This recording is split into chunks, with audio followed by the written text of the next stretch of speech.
This conference will now be recorded.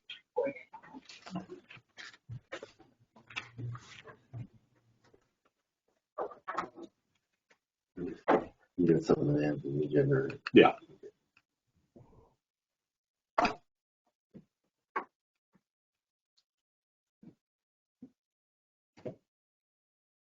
It is 7:30. I'll call the meeting to order. We have a quorum. Please rise for the pledge of allegiance. I pledge Allegiance to the flag of the United States of America and to the republic for which it stands, one nation, under, indivisible, with liberty and justice for all.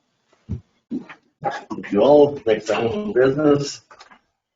And if we can refrain from going over material that we've talked about before, I would open public hearing to anybody that wishes to speak.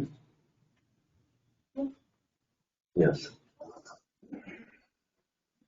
So, I talked to you, right? Yep. I was given almost 30 days to get this stuff out of the cartway.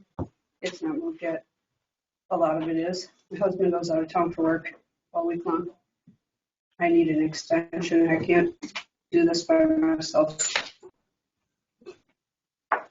Okay. So, We have that on my reports, but if you want to take it now, we certainly can, Mr. Chair. you want to speak to the? Yeah, I did, as per what the town board had asked at your last meeting, to review the site again on October 18th. I have some pictures that I took of the site. There's been pretty substantial progress made on the site, but there's still some items. There's some things on trailers. Part of one of the sheds has been moved. So again, fairly significant progress on that. What I would recommend to you, and certainly up to the township board, because there has been progress made, that we do give her some additional time. And you know, we'll check back and make sure that, you know, that progress is being made, but maybe another 30 days till the next meeting. That's my recommendation. You guys have to vote on that or anything? Pardon? I don't know. We'll how bring you that up do at the hearing meeting. And then I have some other questions, I guess, about cartways. Okay. And you guys say it's 66 feet wide. Minnesota says cartways are 33 feet wide. I have this right here. Yeah, the town attorney has looked at that. He's more familiar with the actual definition of a cartway. The way Long Siding was platted is platted as a small village. The cartway in this particular case is 66 feet wide. Just, you know, certain places that wasn't necessarily the case, but here they are. And to our knowledge, in looking back, those rights away, or those 66 feet strips of land, were never dedicated as township roads, so they're still in cartway status. So when the township worked with the county and had all these designations, where did that fit? Again, I haven't seen anything that that says that these are anything more than cartway, and that's what Jason Hill had also concluded. Okay, but why is this cartway 66 feet wide? I guess I don't understand. Because when they came through and they platted this area, they platted it very similar to small towns and large cities throughout the nation, with 66 feet of right-of-way. So 33 from the center. Right, 33 Right, feet but on the this side. thing right here, I don't know. And there's not, I don't believe 5 acres that it goes to for those 2 pieces of land behind us. I guess I don't understand what you mean by that. I mean, I'm not going to sit and read this whole thing to you guys, but there's no water to cross.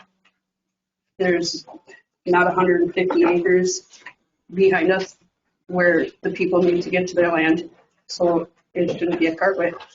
But the fact of the matter is, where you have all this stored is not your property. It's not. Right. It's not legally Right. described as part I'm of your good property. with that stuff. I'm just trying to help my uncle. Right. Right, You know. but, I would say again, talking to Mr. Hill, we have the right, or you have the right as a township board to have her clean this up. And it's not only that issue, but it's also the public nuisance matters that, vermin or whatever underneath buildings, within some of the piles, that goes against our public nuisance ordinances. We are cleaning that up. My uncle is out of town, or my husband is out of town for work Monday through Friday. So Right. That's why I've recommended that we give them extra time. Can I give these things to you guys to look at after this meeting? So you.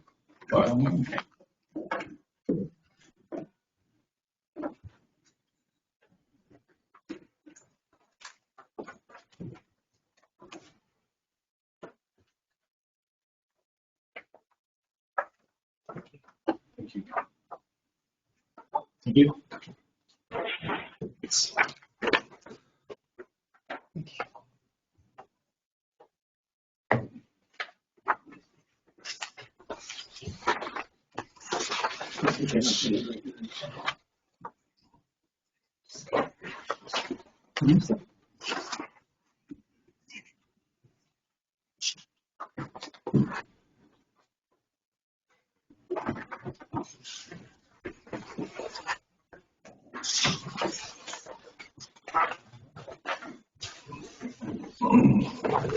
Thanks for open forum. Are you done? Okay. Thank you, Brian. Should I go during open forum? Is that an appropriate time for me? I was gonna put you on the agenda, but, I know Whatever you tell me. I know it's a school night, so, why don't you stand up and talk a little bit about it, Ben? Okay. Get you out of here, at least. Yeah, I just came from our school district, school board meeting. There's, I guess these here on top, these fast facts. Mm-hmm. And then there's a second one. So everyone gets one of these, pass that first and this one. Okay. Thanks. We can scratch it. Whatever you put on it. I don't know, I have some handouts for the audience too. I don't know if you're interested.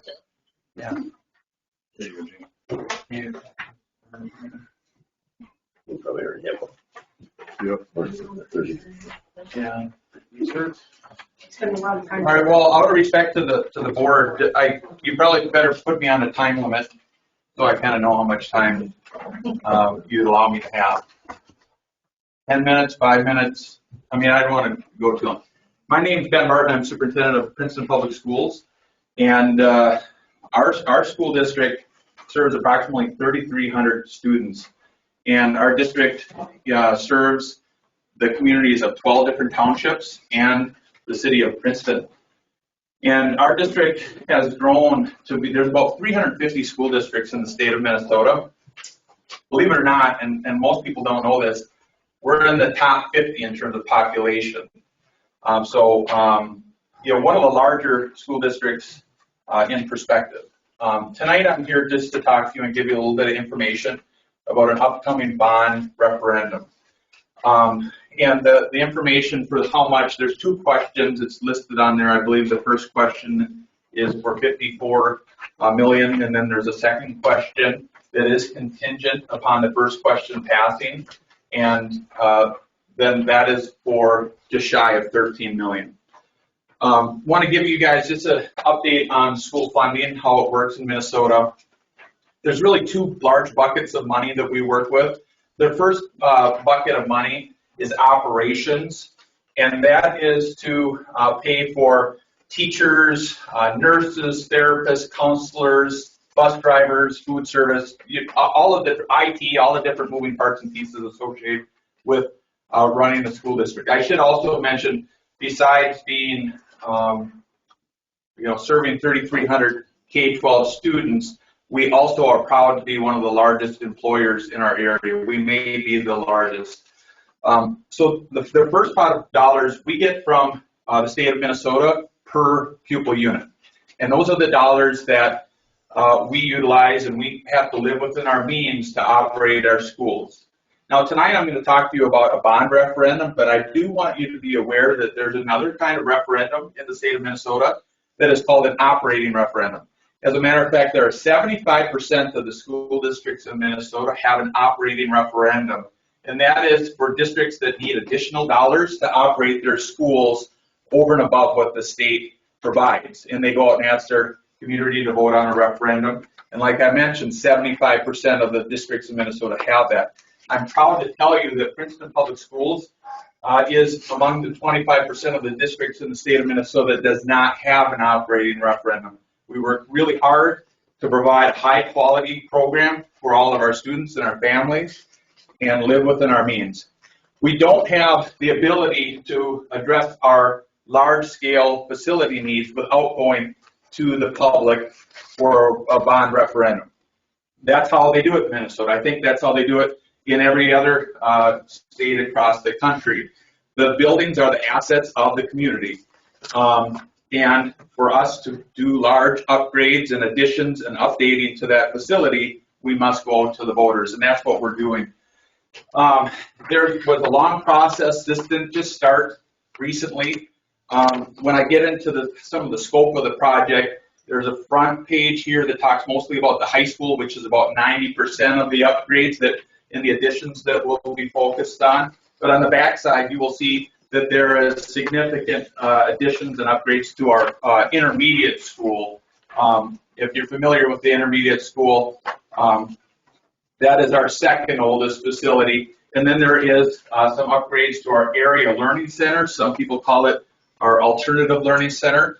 And that building has been lots of different things over the years, and we've never been able to make the necessary renovations to make that into a school. So the processes that we've used actually started, these needs were realized probably in the 90s, right? And there were some failed referendums that happened in this community in 2004 and 2007. And then finally in 2013, there was a referendum that passed. All of these needs at the high school that are here were discussed in the 90s, but really weren't addressed mostly because there were larger needs at our primary school. If you remember that building, they used to call it South Elementary. And I wasn't here, but they tell me there was 10 outbuildings or portables that they had around the building. So obviously, even with me not being here, I realized that, yes, that would take priority over some of the needed upgrades at the high school. But I just wanted to make reference that those needs, did exist. At that time, in 2013, a couple of things I think happened why it was successful. One was the board flipped how they did things. Instead of the board telling the taxpayers and the community members, this is what we think we need, they said, no, let's bring lots of community members. I think they had up to almost 200 people involved in a process that identified what is the criteria they would use to make decisions, and then what are the best options, and then they brought a group together to look at the finances. And as a result of that, they said, well, we just need to really focus on one of the schools. We can't address all of the different needs at that time. They drew a line, and that's what they voted on, and that's how we got our primary school that serves our kindergarten, first, and second grade students. Many of you have children there or have grandchildren there. What's awesome about that is that serves our children now, but that will serve our children for generations to come. And when we're trying to make long-term range facility decisions, we're really trying to look out into the future for, like I said, lots of your grandchildren and their grandchildren over time. So we're really thankful that that happened. The board thanked the community members that provided that input at that time. It indicated that the needs that they had, which they had about $100 million worth of needs because they had all the high school needs there too. They said, we can't do that all now, right? But we'll bring that back at a later time. And then about 3 years ago, the board said, we made this commitment that we would continue on with this planning. So let's duplicate the process. It worked good. Let's hear from community members. So we brought lots of people together, 100 plus. Again, went through that same process, and they created what you have in front of you, right? And actually that group created the plan that was part of that. If you look at this sheet here, what's on the first question, that was what was presented. Everything in the first question was presented to the board, and the board took that recommendation. That was all of the updates at the high school, the intermediate school, and the area learning center. Now that was about February-ish prior to the pandemic happening, and there was supposed to be a vote on May 20th. Shortly after the board made that decision to go out for a referendum in May, that's when the pandemic hit, and then the board had an emergency meeting and said, we have to take this off the ballot. There were so many unknowns, and I thought that was the right decision. I'm thankful to the board. I think that showed a lot of respect to not, put our community through that kind of referendums are a polarizing thing, right? So, I'm happy that they did that. It is important to note that not every community across the state did take it off the ballot. They pushed through. But ours took it off the ballot.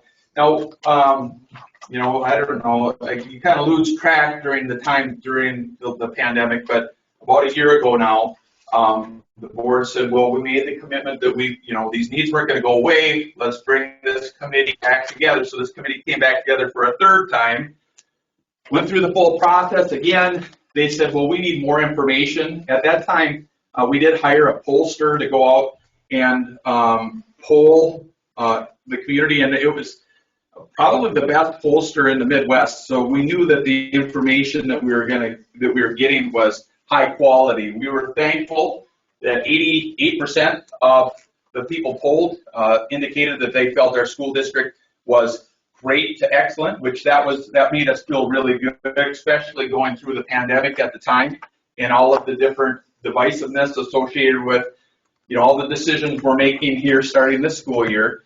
And then there was also 60% of the community members polled indicated support, that they would strongly consider supporting it.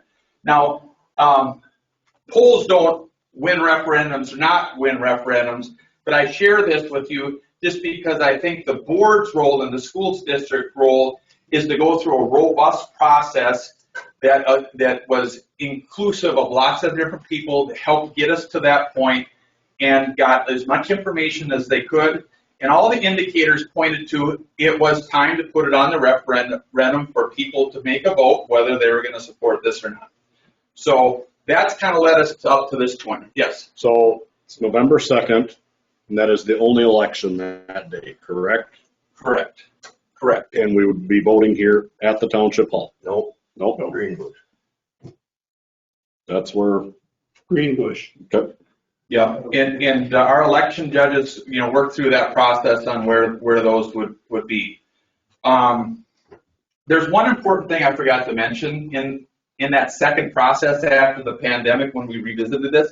The board was getting lots of kind of pushback from some local people about, why not a community center, field house, activity center kind of a thing. And, certainly when the group that was working to come up with a plan, they focused on the school needs, right? Not necessarily the greater community needs. And, so that was really what the focus was. So the board said, there's enough people that have been inquiring about this. They felt like it would be appropriate to put on as a second question. And that second question would be a large field house that would be multi-use between community members and the school district. And the best way for me to explain it is I've gone out to a couple of different communities that have them. There's a few, like our closest ones, like Mora, Chisago Lakes, I think Foley, some of these other districts have some of these. So I went out and showed people in videos kind of what they could be. Everything that we would come up with that this would pass, we would bring a design team together, and we'd invite as many people who want to participate in the design phase. But that community center piece would have an elevated walking track that would be free to the public, would really, and I can get that walking is important to everybody, but we do have a population that does like to be active in the wintertime, especially when it's hard to get out and about. It would have meeting rooms that would be free to the public for nonprofits. And then on the floor, there would be an indoor track with 4 courts that would have, all of your different recreational kinds of sports. The communities that we've talked to that have this, basically their community center field house brings in like 1,000 people every weekend plus, right? They're doing huge tournaments. Some are doing boat shows, craft shows, whatever you might kind of think of. Having a facility like that would offer you the ability to do different things like that. You talk to different people, that people are driving other communities to go to some of this stuff, especially if you have kids involved in a lot of things. They're carting them all over the place to some of these facilities. So that's the second question. Now, I do need to just kind of point out the major pieces in the first question, and I point you to this. The high school is our oldest facility. It was built in 1964. As you all know, your high school is by far your most attended facility, right? That's kind of our flagship building. That's the night that every single night of the week it's full of people, right? People from our community, people from other communities. Now, the largest portion that's going to be addressed in this is the green section. And the green section is the original building, the square building that was built in 1964. That building was built in 1964 for approximately 500 students, maybe just shy. That's the number of students that we had right around that time. So the building built in 1964 for half the number of students. That part of our building is where all of our academic classes are at the high school, right? So, basically the rooms and the whole building was designed for education in the 60s. All of the classrooms are 2/3 of the size of what the industry standard is for classrooms, right? They're small classrooms. The bathrooms are small. If you go in, I need to really point out one thing. We have 1,000 students in that school now, not 500. Okay, so just the infrastructure, hallways, stairwells, people getting up and down, there's not enough bathrooms, those kinds of things in the classrooms are outdated. We're really promoting education in the 21st century, and our facilities, we're doing a great job, but our facilities are making it harder for our teachers and serving as barriers for us to provide the kinds of hands-on 21st century learning experiences that we want for our high school students. The second biggest part of this project is the orange piece. That's our shops. That's our industrial technology areas. Those shops were put up as small pole sheds about 51 years ago. The history lesson here is they were put up meant to be there just for a few years as a temporary solution until the district could come up with a long-term solution for that. And that pole shed just had its 50th birthday last year. And we have some significant limitations in there. You know that we are a manufacturing community. Hands-on trades are important. That's a really big deal for our kids, and we're trying to promote that. But our space really is a barrier for us to be able to do that. I would welcome any of you any day I would give you a tour, right? And it's fun for me to walk in there, but those kids are jam-packed, and we can't get the kids to have the kinds of opportunities that they want to have in there. So, that's the next biggest part. And as I mentioned, other people, we're trying to prepare our students to thrive in the 21st century to work on equipment that's out today and tomorrow. And our equipment and our facilities are really old, right? And they need the necessary upgrades. There's if you look at the yellow pieces there, there's some pieces tied to our security and our secure entrances. Back in the 60s, they didn't have to worry about school shootings and who's in your building and who's not in your building. We do now, and high school is a pretty important place, as you can imagine, to make sure that it's secure. And we need to make some necessary changes to get the offices up front. There's some other things that would, bring our library that is now currently in the old gymnasium. That's another thing. Pretty much every space that we have is in a different space that it wasn't designed for. It just says over the years things have kind of been jimmy-rigged and kind of moved around. Our kids, we have some space issues at lunch. Our kids have to eat down the hallways. We put lunch tables up and down the hallways to give them spaces to eat. And then there are some significant upgrades in our activities and for our physical education and our athletics. We have some, for FIAD, the kids go down into the basement. We think that's a safety issue. There's some, and they go into the basement in the middle of the building, and the gym is on the other end of the building. Then again, that's just how it was designed, so we're trying to make those necessary updates. There's some pieces in here for a weight room, cardio center, some new spaces for our wrestling, gymnastics, and more gym space. Right now, equity is kind of an issue. Some of our athletics and activities have good spaces, high quality spaces, and some of them have really poor spaces. And we're trying to get upgraded facilities for all of our students in all areas. So there's lots more tied to this, like boiler system, chiller plant, boilers, those kinds of things that need to be upgraded. Climate control in that building is a huge issue as well, because it's just been added on to at different points in time as we've grown. But we feel like we need to make upgrades for our students today and for generations to come. And I should tell you that there was a lot of vocal people, through the years that have really pushed the board to say, we just need to build a brand new high school. Let's just start over, right? And I got to tell you, that's the power in bringing the community together to go through this process. And they said, no, we don't need to build a new school. A new school would be about $135 to $140 million, right? The upgrades at the high school, I think the total is $54 million in that first question. I think that intermediate, there was about $8 million tied in upgrades, and the area learning center about $1 million. So whatever you do the math, that's how much we're investing into the high school. And I should say reinvesting. It's about reinvesting in what we already have versus building something new. So probably way more than you needed or wanted. I would say the early voting has started, right? And you can do that at our district center. You do have to fill out the absentee ballot form, or you could just mail it in as well. Or there's on November 2nd, then there's the different polling places. Our job is to go through a process to get us into this position, and now the voters will speak and indicate whether or not they will support this or not. If question 1 passes on a $200,000 home, the impact would be about $12 a month. If the second question passes, that would be an additional $6 a month.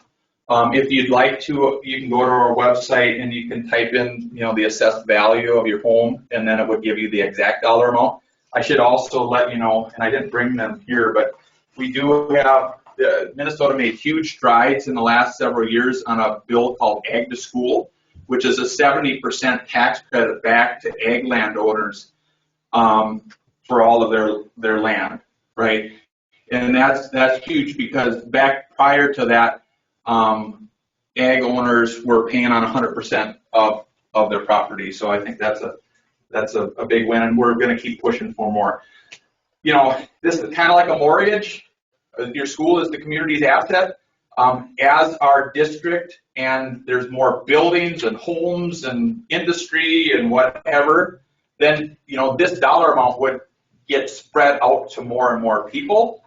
I can't say for certain, but it does appear, that there's lots of indicators that there may be growth in our area, whether it's in Princeton Township or other townships or the city. That's just the potential to spread it out to other people, and then that would bring everybody's amount up. So I appreciate, yes, sir. I've got a question. In here, you're saying that your building circulation needs improvement and the HVAC system, so on and so forth, needs work.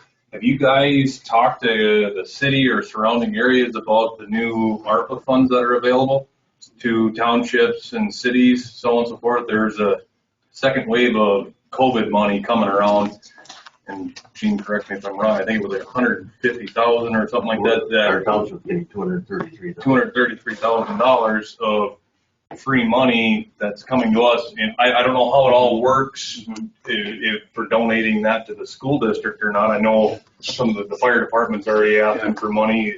Have you guys researched that with the city or anything, if we can spend some of that money to lessen the bill to our residents? Well, we have done quite a bit of research and tried to secure any funding available to us. Now, this specific funding, I don't want to misspeak, so I would have to do some research and get back to you. We have been talking to the city and public utilities and things about lots of rebates associated with energy. So, our hope is to not leave any stone unturned. I would definitely look into that, because I know with our building here, if we decided to go through and put a new HVAC system in our building here, the funds qualify for that, we can spend it, no question asked. So I don't know how that works with giving it to the school district, but I know the fire department, I mean, there's plenty of fire departments that got money out of the first round, and like I say, the fire department's already got their hand out for the second round, so that might be a route you guys want to look at. We can save the residents some money, heck, why not? Thank you for that. Thank you. Guys, any other questions? Just add, Minnesota cities and townships pushed real hard to get every township to sign up for the ARPA funds. So what do you say, there are 12 townships? 12 townships, yep. So you get 12 townships that theoretically could have, and I think the deadline's passed, but if 7 of them got ARPA funds, they get. And we get 3 years to spend that. Okay. So. Okay. Very good. We respect everybody's right to vote, and we appreciate you, and I thank you for your time. And then just another reminder, it's at Greenbush Township, which is just down the road. Thank you. Ben, Yes. when did you get the bids for the work to be done? Well, we haven't done any bids yet. When we do this, it's kind of like if you're going to go and build a house and you talk to your contractor, they will give you they will give you the bid for what the prices is, and basically what they did is they know how much each space is for square footage. So let's say it's an art room, for example. Okay, well, art rooms cost this much for square footage, and a kitchen costs this much. So that was about 6 months ago or so. I do know that they did build in some inflation and some contingency funds in all of that, because as you know, the inflation pieces are significant. Right. And I think that's the one thing that worries me is I believe, I can't try and sway one way or the other, but if at some point in time this 1964 building and these shops and things will need to be addressed. It's our high school, right? It's our high school. It's your whenever you think about your school district, you always think about the high school, right? This is our oldest facility, and we haven't been able to make the needed adjustments, mostly because, like I said, we had to focus on that elementary first. So my worry is, I know from my job, and I deal with money and things all the time, is, if we did this project 2 years ago, it would have been $5 million less. And if we do it 5 years from now, it might be 5 or 10 million more. So, and I think we all just know that's the way it is. Okay. Thank you, everyone. Thank you. Thank you. Anybody else want to address the public hearing before we move on? We have more, anything new to? I have some questions. Will you allow me to talk about them when you get to them on the agenda, or should I just talk about it now? Once the public hearing is closed, then it's board meeting. So I need to talk about it now? So I see it's on the agenda, but I need to talk about it now. The response to last month's questions about the cash control discrepancies. That $131,000 that was missing from December 2020 to January 2021. That's a very simple mistake A mistake on your part. on my part. Yeah, because and I have it right here.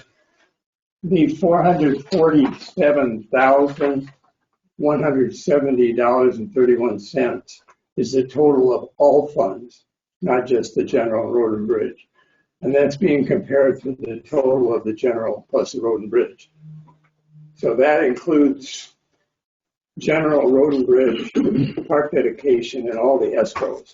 If you compare it fund by fund, from the end of December 31 to beginning January, or December 31, 2020 to January 2021, all of the funds matched to the penny.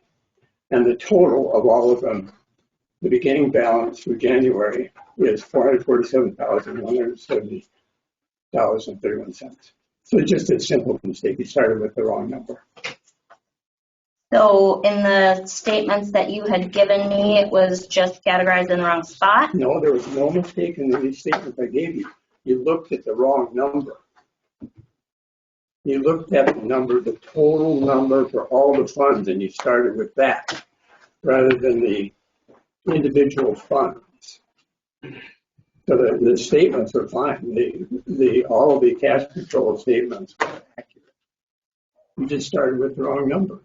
Okay, I'll go back and relook over it because it wasn't just myself. There were several people involved, but okay. And then for the plowing, we're picking up a plowing company tonight to do the road plowing for the township. How many bids do we have? 2. 2 bids? Yes. And so that's Dahlheimer and Clarence. Yes. Okay. So is it a sealed bid? No, it's not sealed. Because it's not over $175,000, it's not sealed. The board members were able to see the bids as soon as they came in, or not till tonight? We haven't seen any bids. So it's And kind they're of, not officially bids and quotes. And they're not sealed. They're just submitted quotes from whoever wanted to submit them. They weren't sealed. They didn't have to be. so were the supervisors allowed to see them before tonight? They're in our packet. They were in the packet, yeah. I sent them out in the packet. When does that get sent out? We're going to get grilled by a non-resident all night. I am a resident. 2782, I fucking did, yep, Well, very just nice. to be a We can resident. quit now. Yep. You use that language, you can sit down. I did, sorry.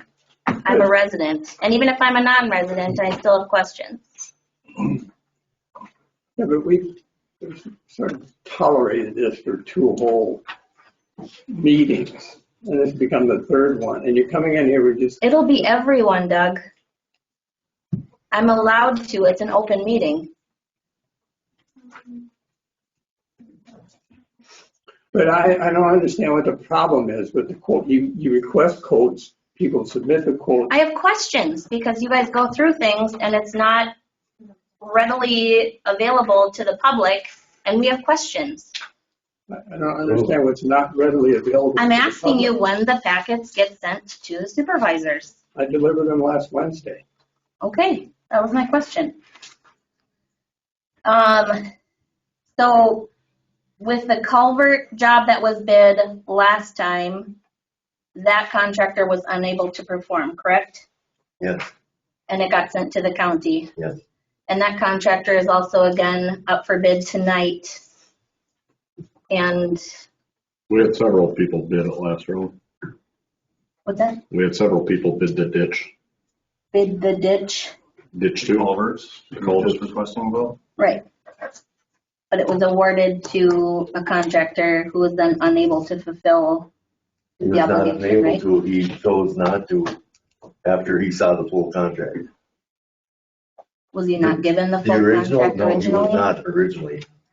The quote came, or the offer came out as what the county gave us. After it was bid or quote accepted by us, it totally changed. All of a sudden, instead of being a 1-page agreement, it was a 9-page. Yeah, it was all crazy. I think it was a 9-page contract. It would have been absolutely ridiculous for him to take it. So wouldn't it have been more reasonable to put it out for bids again based on the We didn't have the time. 90-day contract? We were already, the day that it was in here was about 3 days before county demanded us to have an answer. After he saw the contract, rejected it, went back to the county and actually got a grace period for 2 days. So we worked through something, and then I went back to the county and had it change it over to the county, because there was nobody else who possibly bid what. I mean, you could have put it out to 100 different people and nobody would have taken that bid. Because it was. There's a lot of loopholes, a lot of little, it's gotta be this, it's gotta be that, you Right. gotta have grade, whatever. So nobody gravel. except for the county could have done the work? No, it was on the bid. Not for what they were requiring, not for that. Because initially it was, we looked at it and it just looked like, okay, let's try and do it ourselves, we can do it cheaper. Mhm. It was digging a hole, putting a culvert in. It's not rocket science.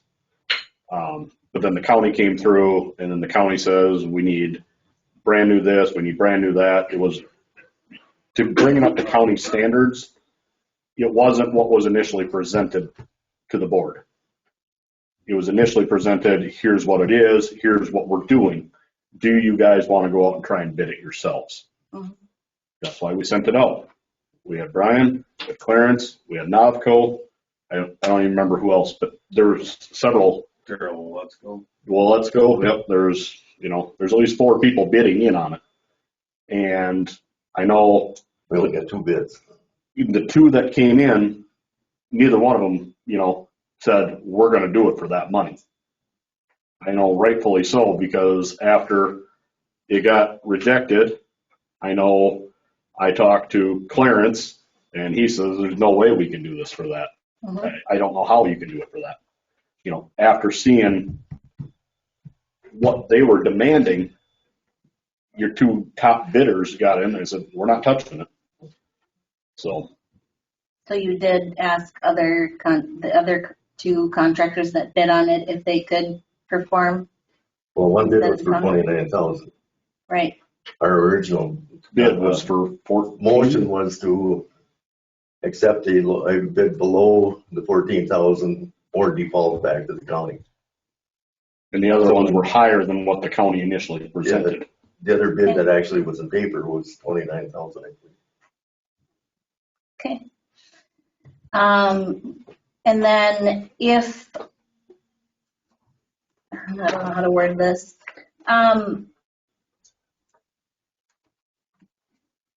What? Tom, have you been offered a position to plow for any of the bidders for tonight's plowing? So you wouldn't be plowing for anybody? Mhm. Okay. Not for here anyway. Not for the township, No, through any of the contractors bidding tonight? nope. My guys are all out of Rogers. Okay, thank you. That's Okay, it. is there any other public hearing? If there is not, we'll close public hearing and move on to approve the agenda. You're Mr. Barton. Yep, so that's off the agenda. So, I would move to approve the agenda. is there a second?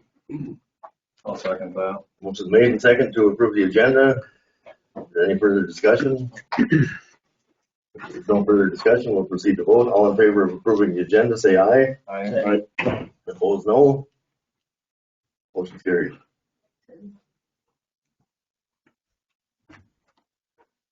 To approve the meeting minutes from the September 21st monthly meeting. I would move to approve the minutes. Is there a second? I'd second that.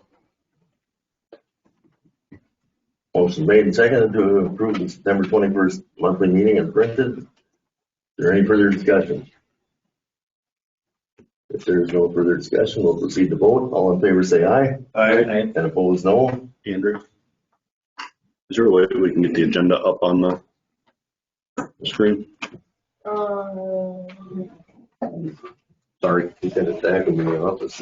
Yeah, I was just trying to, for the internet people.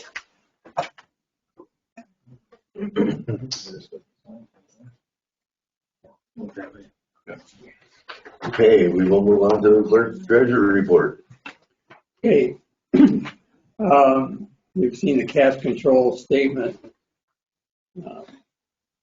Beginning balance of 489, 753, 55, and just note that that does agree with the ending balance from August, as do all of the individual funds.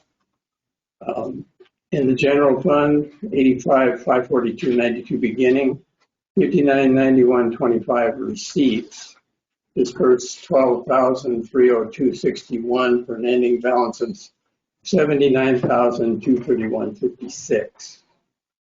And in road and bridge, beginning balance of 305,731.79, receipts of 2,542.23 for and disbursements of 80,759.12 to leave an ending balance of 227,514.90.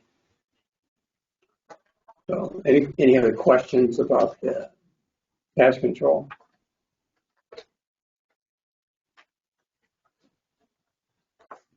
I would move to approve. Motion to approve the cash control statement. Is there a second? I'll second that. Motion's made and seconded to approve the cash control statement. Is there any further discussion? If there's no further discussion, we'll proceed to vote. All in favor say aye. Aye. All opposed say no. Motion is carried. Okay, and on the payroll, the gross payroll was $3,862.50, which netted out to $3,141.34. You have the net pay report there that shows how all that was allocated.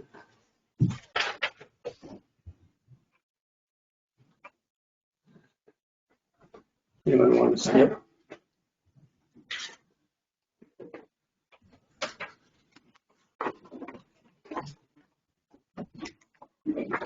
Questions, comments? If not, I would entertain a motion to accept. So moved. Bill. Okay. Motion has been made to accept the September payroll. Is there a second? I would second that motion. Motion made and seconded. Is there any further discussion? If there is no further discussion, we'll proceed to vote. All in favor of the motion to pass the September payroll signify by saying aye. Aye. And opposed, no. Motion is carried. Then the claims for approval. Total is $13,969.10. The larger ones, Metro West inspections, 6,611.92. That was covering permit files. Some of them going back all the way into January. So it was they had several permits get filed in there in that period. So that's that. And then I guess the other Thomas Lundeen on the ditch mowing for 2108. And nothing else really. Well, Hess Construction, the grader and packer for 1625. So those were the most significant ones for the month. And the total again is $13,969.10. And we did come in under budget with the mowing. So, thanks to people going out and checking the roads. We cut about 7 miles off. You didn't have to mow your ditch bank. So. Yeah, I see him out there all the time on this. Is there any discussion on claims for approval? If not, I entertain a motion to accept. So moved. Motion's been made. Is there a second to that motion? I'd second that. Motion's been made and seconded to approve the claims for approval. Any further discussion? If there is no further discussion, we'll proceed to vote. All in favor signify by saying aye. Aye. And opposed, no. Motion's carried. I already got a response to last month's question about cash control discrepancies. Yeah, we You want to already comment covered anymore? that. Pardon? We already covered that. Right. We will move to zoning administrator's report. Thank you, Mr. Chair, members of the commission. We did have under open forum a discussion of the code enforcement for 182 55th Street. Following your last meeting, our office did send a letter out to Bert Borst and Shannon Brecky regarding your directive to staff in that we inspect on October 18th and then have the town board discuss it at tonight's meeting. I did go out, I took some pictures yesterday afternoon. As I said before, there has been pretty substantial cleanup on that, but it's still not there. And we would recommend, I still believe that there's some public nuisance issues. Some of the stuff is on trailers, so I assume it's intended to be moved.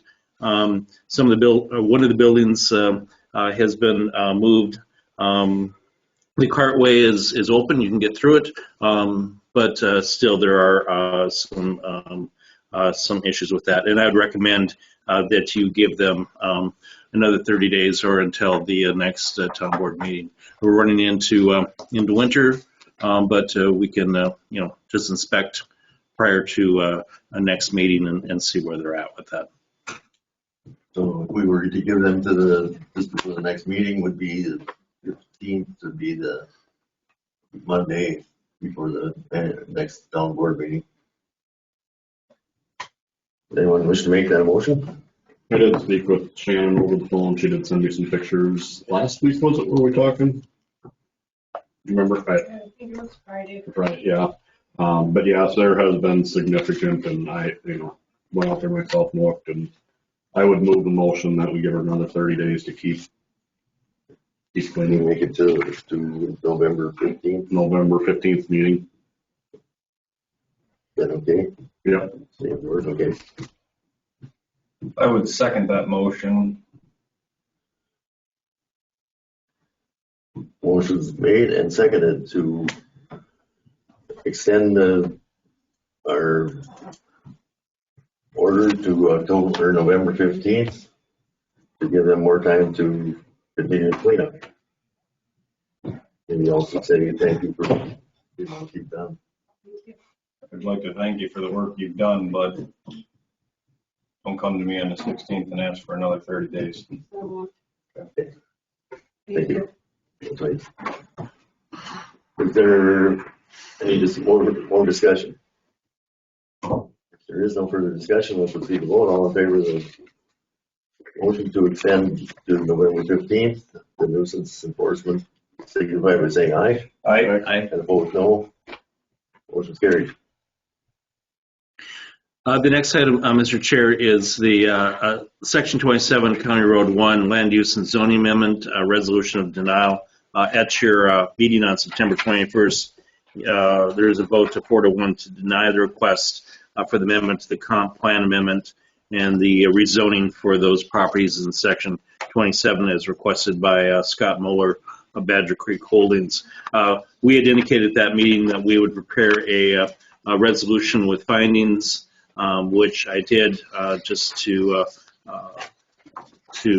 officiate or to that particular motion. So with that, the resolution is in front of you and just a follow-up item to place in the record that there's a denial of that request. At the end where it says now therefore be it resolved, the application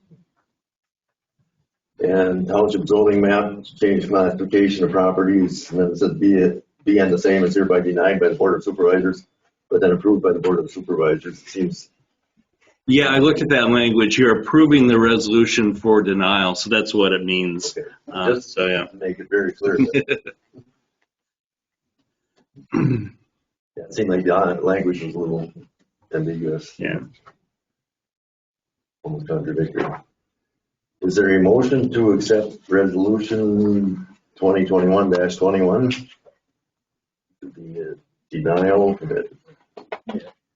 I move to adopt a resolution for denial of the amendment to the Princeton Township Comprehensive Plan Land Use Map and the Princeton Township zoning map to change the classification of property in section 27 on County Road 1 from R2 residential, RR rural residential, and AC agricultural conservation from R1 residential to R1 residential. So the denial required 4/5. Again, you should echo that with a 4/5 vote. I know that some of you had issues with that, but really the action has already been taken at your last meeting. This is just, but so there's no question down the road. You should have this. Required 4/5. Pardon me? The denial didn't require 4/5. The approval. The approval required 4/5. Right. So this motion, this resolution would require majority, or this would just require majority vote, right? I believe so, but I guess I would feel more comfortable if it was a 4/5 vote. Is there any further discussion? Did we get a second? No. No, there was not a second yet. This was already voted on the last month. We're just Right. putting it on paper. Right. But a motion has been made by Mr. Whitcomb. I would second that. Seconds the motion. Is there any further discussion? If there is no further discussion, we'll proceed to vote. All in favor of resolution number 2021-21? Denying, signify by saying aye. And opposed, no. And we'll also say aye. Unanimous. For the record.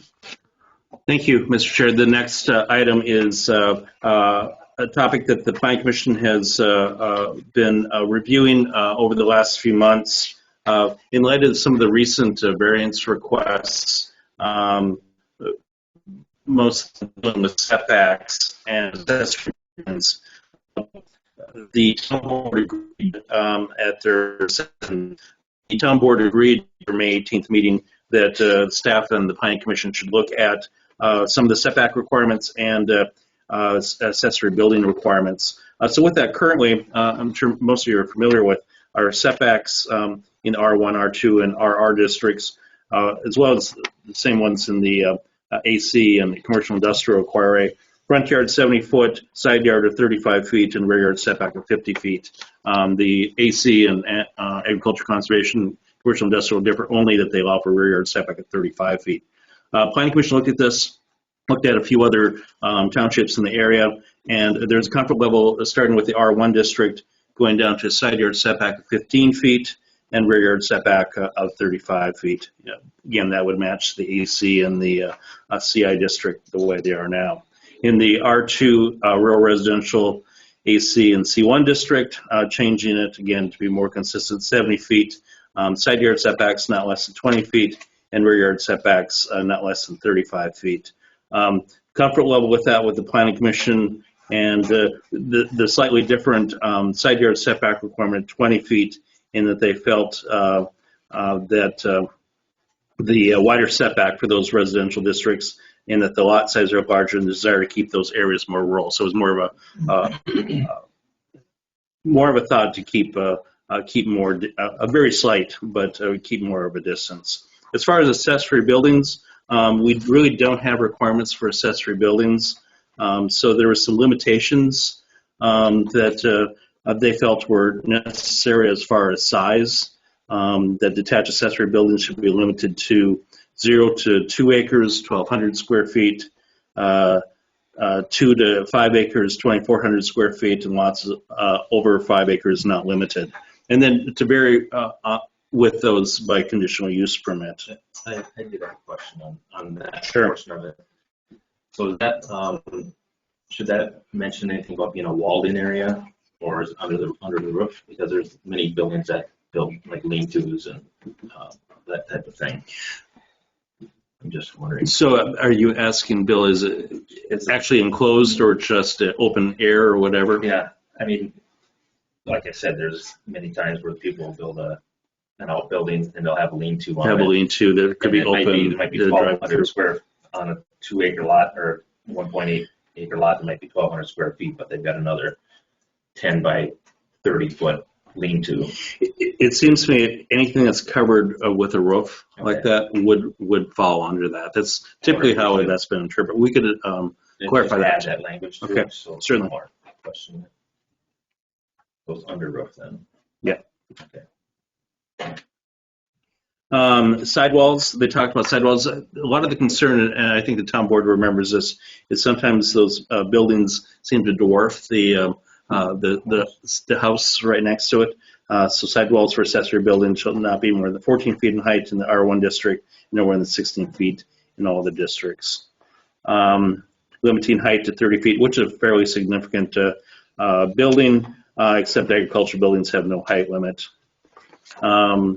Some architectural, in the R1 district, some architectural style that is similar to the house. Total square footage of attached accessory buildings should not exceed 80% of the footprint. Now that's attached, so your attached accessory building to your principal building is limited to 1,000 square feet or 80% of the footprint. Clarified in number 3, item 3 on page 4, that the construction of the ag building for ag use does not require a building permit or compliance with the building code. There's nothing in the ordinance that, or in our zoning ordinance that deals with that. This is a state statute requirement, but it helps clarify that. Question, just, it's somewhat related, but it's a little off. Okay. What about a commercial building on an ag property? Say if somebody, I'm just thinking all these locker plants are so slammed, we're starting to get some backyard butchers opening up. And is there any, it's kind of a gray area because it's considered commercial, but it would be considered an ag building, if you will. So specific, yeah, it depends on how the state classifies those. Okay. And it's my understanding that the ag building is more for, well, is there a difference, I wonder, between processing, which you're describing, versus you've got a machinery shed, or you've got a cow barn or a sheep barn or whatever. Yeah, something that's, if you will, USDA inspected. I'll have to look at that. Okay. I'm just trying to, but I'm just looking through some of the gray areas. But your main concern is just overall processing facility. That is about the only thing that really sticks out in my head. I just know how all the lockers are overrun, and you got to have about a 6-month in advance appointment to get anything in for the last year. So, Todd at Metro West, because he deals with this all the time, could provide some guidance. If he doesn't have an answer, we can always talk to our attorney. You do have a thing in your variations from the size shall be considered as a conditional use permit. Right. So if they want taller, bigger. I had another question too, also on page 4, number 3. It talks about site permit. Do we currently, some of these things that we're adding, do we currently have a site permit? We don't have a site permit, but the intent was to develop one. It just doesn't come up very often, but since I've been here, it's come up a couple times and I think some of the town board members called us on that. It's like, hey, this building's going up, but he was using it for ag purposes and didn't get a building permit. So those are the items. Maybe it's something that if you can either continue this to think about it more, or you could hold or waive first reading and then call for second reading at your next meeting, and then they'll give you more time to think about it. And I'll check on those 2 items that were brought up. So it's your choice. If there's no rush in implementing this, If you change any wording, first reading is still valid. we can still make some tweaks. Yeah. I'm in favor of some of this, but I just don't think that, in looking at other townships, there's a lot of other townships that aren't letting 40 by 60 buildings get built in residential area. That's an ag/commercial size building, and now we're going to allow it down to 2-acre lots. A lot of other townships are restricting them down to either 1.5 times the square footage of the house minus the garage. Some of them have 1,800 square foot. that's not, these numbers here aren't even the numbers that Scott recommended to the planning commission. You know, Scott originally had recommended, and I still thought that was more than generous, was 2.5 to 5 acres. I mean, earlier this year, the planning commission had a variance come in.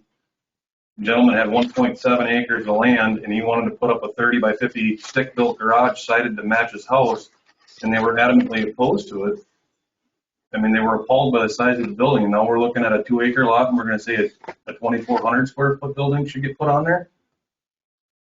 You know, so I talked to a lot of different residents on this, and some are in favor of limiting it, some aren't. But I mean, in here, we're not, you can dress up a pole barn. I mean, you really can, but you can also build a pole barn extremely cheap and have it be an eyesore to everybody else in the area.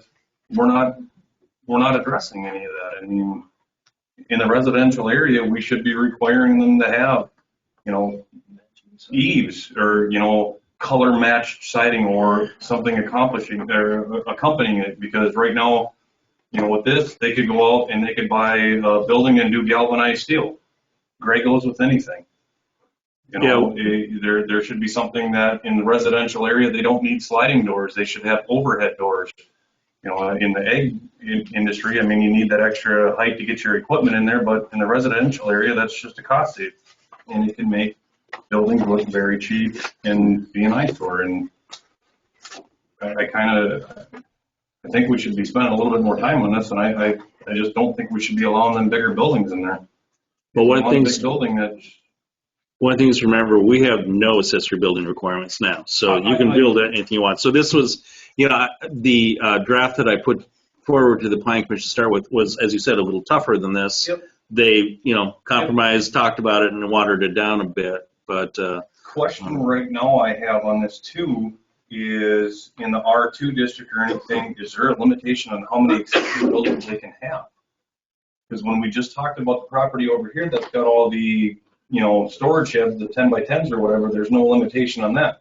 If somebody in R2, can they have 2 1,200 square foot pole barns? Right. Again, that was one of the items that was changed by the planning commission.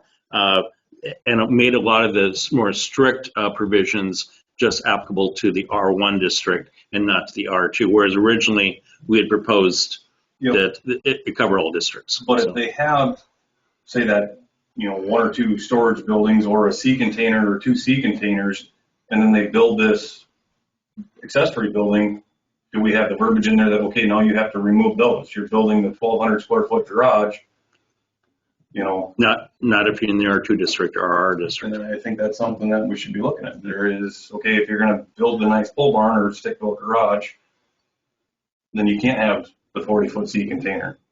Well, I guess if the rest of the town board, you know, agrees with you, then we'll go back and, you know, we can make these more restrictive than what the planning commission had wanted to do. Or you can send it back to the planning commission and have a discuss it a little further. And I just don't like the whole where they can get a conditional use permit or whatever. That was kind of the whole originating deal of looking at this, is so people didn't have to come in and spend the money. The township didn't have to spend the money of researching everything. I mean, I know there's no 2 things that are identical, but, you know, I thought that was kind of what we were trying to get away from, is making people come in and apply for a variance or a conditional use permit to kind of cut down on costs here a little bit. I think it could use a little bit more work, in my opinion.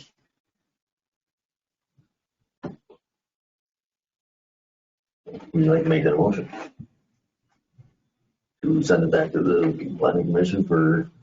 Well, I guess I'd like to get your guys' input a little bit. I mean, are you guys comfortable with the building size requirements and so on and so forth, or what are your guys' thoughts?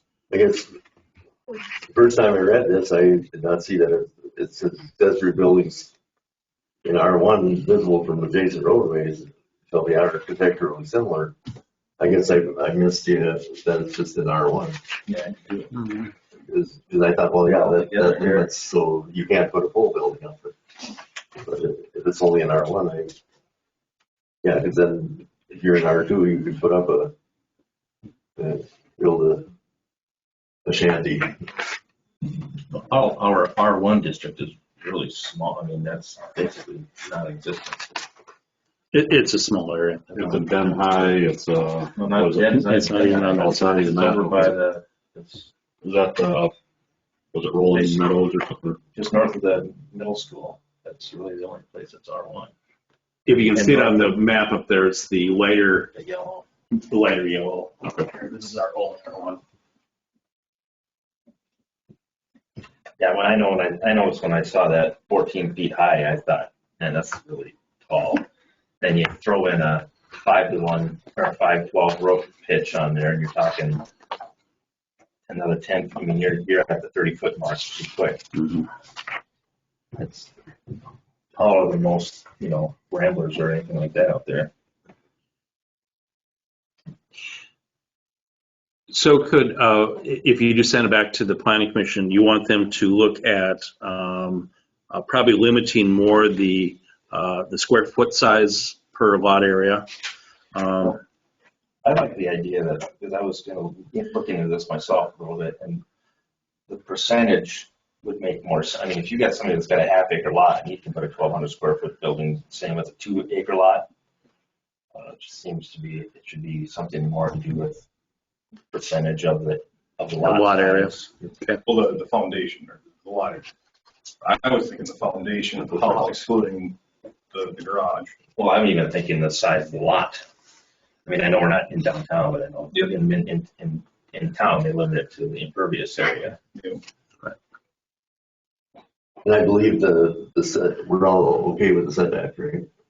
Or is there any discussion about setbacks? I'm okay. I am, but then I also look at them and what were our variance requests, and weren't they down at 10 foot, 8 foot? I mean, I'm fine with 5 foot, or not 5 foot, but 15 foot.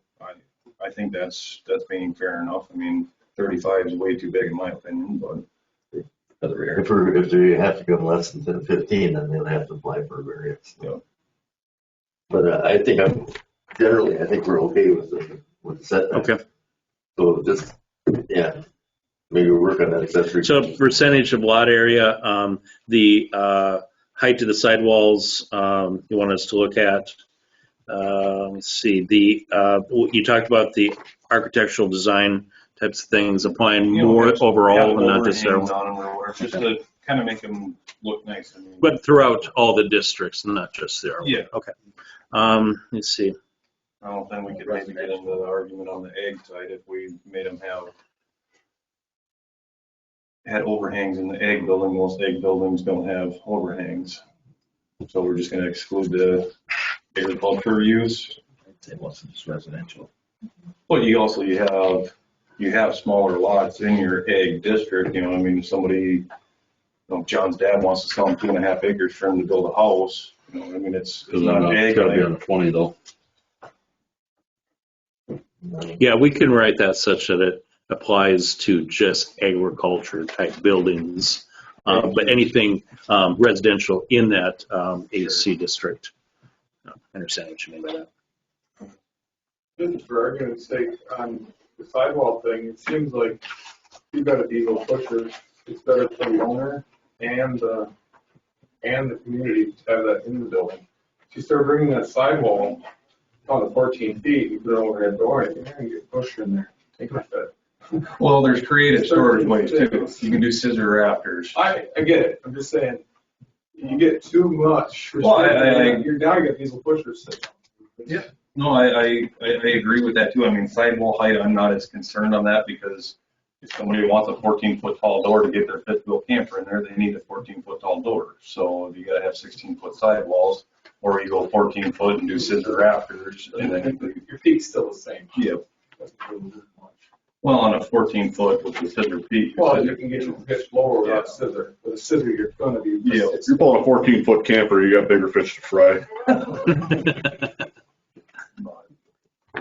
You got bridges to worry about. Bridges. Well, nothing's supposed to be over 13.6. 13.6, but you see your peak, you get it. Yep. So again, I assume that you're going to make a motion that I will send back a motion to push this back to the planning commission for working on the accessory buildings. Make that motion for the planning commission to take a look at the building size requirements and building requirement itself, as far as overhangs, aesthetics. There you go. Thank you. Motion has been made. Is there a second? I'll second that. Motion's been made and seconded to refer the accessory building requirements back to the planning commission. Excuse me. Is there any further discussion? If there's no further discussion, we'll proceed to vote. All in favor of the motion to set the accessory building requirements back to the planning commission, signify by saying aye. Aye. Opposed, no. Motion's carried. The next item is the sign ordinance, and mainly related to electronic signage and some changes to the billboard sections. The sign ordinance had some issues as far as just cleanup in terms of what they meant by certain regulations and so forth. But at the same time, we did have a request if we could have at least a limited amount of a business sign be a changeable message board. So something that advertises something specific in an electronic message. So the Planning Commission at their October 4th had made a recommendation with this particular text, and the ordinance is in front of you. But there is also, as part of the packet, the September 22nd changes to the ordinance with the highlighted language and the strikeout and cleanup sort of thing. So we did add within the definition section on the first few pages language that is industry accepted as far as video display signs, dynamic messaging and so forth, dynamic display. So again, those terms need to be defined. Then in the off-site signs, which essentially is your billboard ordinance, they felt in that first provision on page 6 that the size, the 400 square foot, really is too large. They wanted to reduce the allowance, if we are going to allow billboards, down to 220 square feet, which is what is considered in the industry as a small billboard. A 400 square foot is a medium-sized billboard, and then I think it's 600 and some 700 feet is a large billboard. Now, of course, they get larger than that, but those are the general industry standards. So they went down to that smaller billboard side instead. They also said that just to clarify the ordinance, that all billboard signs would require a conditional use permit review. So again, the neighbors are notified that such a sign is being proposed. And when we looked along 169, there are a number of billboards, up and down, and the spacing that's required by the state and required by this ordinance of 600 feet. There probably isn't a lot of opportunity to put any new billboards, maybe a few of them, but most of those spaces have been taken, at least on 169. So those changes have been added. On-site signs, again, some cleanup. Talking about the electronic messaging boards and so forth. So on page 9, we talk about the changeable copy signs that do make an allowance. They did not feel that the entire sign should be electronic, that you would have a static sign that would advertise, John Deere dealership, and then below it, you're allowed 40% of that sign to be a changeable message. So, sale on tires or something like that for your tractor, sort of thing. And then again, pretty standard language about how often the sign message should change, and then how they're illuminated. And those are all standard industry type of items. And with that, then they cleaned up some of the, the temporary signs like the sandwich boards, banners, pennants commemorating special events or sales or so forth.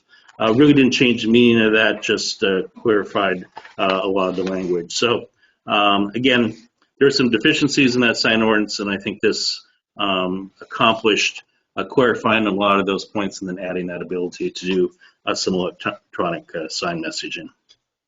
Any questions on that? I have one question, page 11, number A. Temporary real estate signs or construction signs are permitted without a sign permit when are we gonna, like if a housing development goes in, I'm going from experience, when I go to work, my mom and dad's across the road, that was developed, that's been going on a year and a half now. And I'm still seeing 2 developers, big signs that were put out without a permit still sitting there. Right. I mean, how are we gonna define that when that actually? Yeah, we could, that's language that they didn't look at, and it's current language that's in your ordinance. We could, I could add some additional language to that. That'd be removed. I mean, it said it was like X percentage of the lots are sold or something. Right. I mean, I'm just thinking that when I'm looking at that one, it's like. Or no more than 30 days after the final sale of a lot or something. Yeah, we can take a look at that. And you mentioned 169 several times. I mean, some of this has to be approved by MnDOT. Right, and there is a provision, anytime we have a billboard request. I added language, it says on page 7, all applications for off-site signs on state highways 95 and state highways 169 shall be submitted to the Minnesota Department of Transportation for required permitting. Permit shall be provided to the township prior to building permit approval. We do require a building permit for billboards. Do we have that in place? Yeah. Yeah. And what about some of these that have been in the township for decades?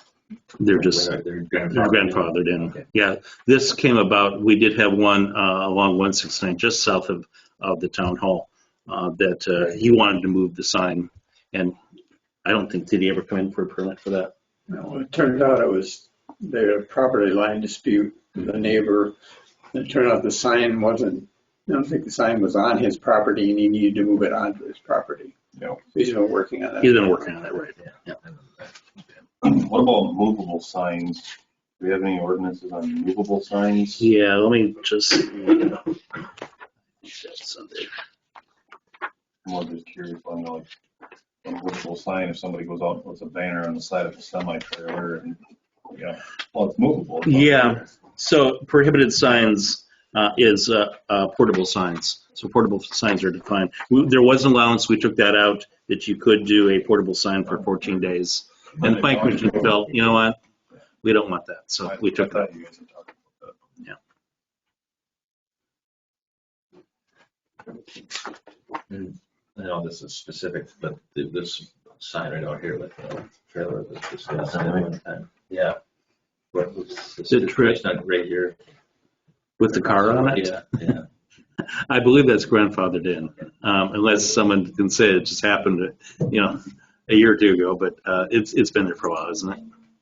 Yeah, we looked at that years ago. Did you? And it was grandfathered in, but now it's changed ownership, so does that change? No, it would go with the land. Yeah. To be clear, the land ownership did not change yet, just the bond. But yeah, those things run with the land and not with ownership, so. Do we have a problem with that? I think it's got a cool. Years ago, it was somebody brought it up and Sure. it was getting kind of shabby. Oh, okay. And then he redid it. It was torn and flapping in the breeze. Okay. Is there any motion? Anybody willing to make a motion to waive the first reading and schedule second reading for November 16th? To amend the zoning ordinances, release the allowances for billboard signs, adding provisions for electronic signs with language as found in the draft ordinance. Does anybody wish to make that a motion? So moved. Motion made. Is there a second? Second it. Motion has been made and seconded to waive the first reading, and now is that an ordinance? Yes. Change, so we would declare forfeits. Yes. Is there any further discussion on the motion to waive the first reading and schedule the second reading for next meeting? To allow sign ordinance. Is there any further discussion? So how did the planning commission, is this something that they had to vote on? Yes, they had a public hearing at their October 4th. Okay. Yeah. Is there any further discussion? If not, we'll proceed to vote. All in favor of motion to waive the first reading and schedule second reading for November 16th, meeting to amend the zoning ordinance as it relates to allowances for billboard signs, adding provisions for electronic signs with language found in draft ordinance. I will call roll call because we will require 4/5 votes or 4 second? Yes. It was seconded by Mr. Wickham. We will now vote. Mr. Duden. Aye. Mr. Hiller. Aye. Mr. Soltis, aye. Mr. Wickham. Aye. Motion is passed unanimously. One additional thing, Mr. Chair, talked to the Plan Commission Chair and sent a note with a cancellation of the November 1st Planning Commission meeting for lack of items. Now I see you have the setbacks and accessory buildings. Thinking about that, let's maybe, if you don't have an issue with that, let's still cancel the November 1st meeting. Give me a little bit more time to do this, and we'll do it at the December meeting. There's no rush with this, so we don't really have anything pressing that would relate to this. So if we just cancel the November meeting, we'll do it in December. Okay, just to be sure, our motion was to put it back to the planning commission. We did not put a deadline, right? That's right. That's right. Okay. Good. Thank you. That's it. Anything else? No, that's it. Thank you. Old business review document, supplemental plans and dead end signs. Yeah, so at the September meeting, you have this in your packet. It was also brought up in August and in September, and then we just cleaned this up. This memo would just go in with the plan, the signing plans that were there. You had a chance to review it and read it. Have you had any questions? I just took it in one of the pouches here.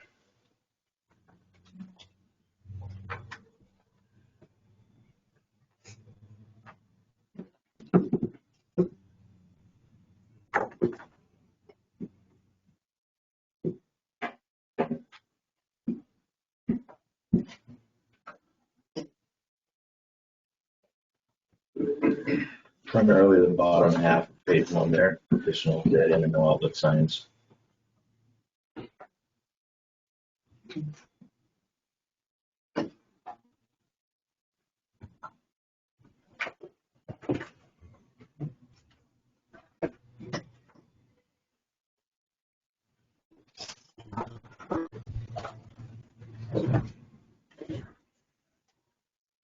Wasn't really a lot to discuss, but you guys okay with just putting that in there? That was just clarification. We're not purchasing any dead end signs, this is just all clarification, correct? Yep, just clarification that we're not going to be installing any dead end or no outlet signs. Okay. And it just lists all where they're all located. Yep. They're all, yeah, it's attached with kind of some map. Yep. Showing. Yep. And then there were some, yeah, that's it. You need a motion? No, I don't. John, or Gene, we don't need a motion for that. It's just for clarification, because it was something that was discussed at the September meeting. And I said I'd just clarify that and write it up because I didn't have it in writing at the time. Any questions about the location of any of these signs? Yeah, I think Actually, there aren't any signs. no. There are no missing signs. Yeah, it's same as what we looked at last month. Yeah, just with the just in there now. I think that's all we need. Okay. Get in there, thanks. Move on to review snowplowing bid. I asked for a 5-minute recess, just we stretch. Motion to take 5-minute recess. There's a second. Second. Motion made and seconded to have a 5-minute recess. All in favor, say aye. Aye. Opposed, no. Motion carried. Oh.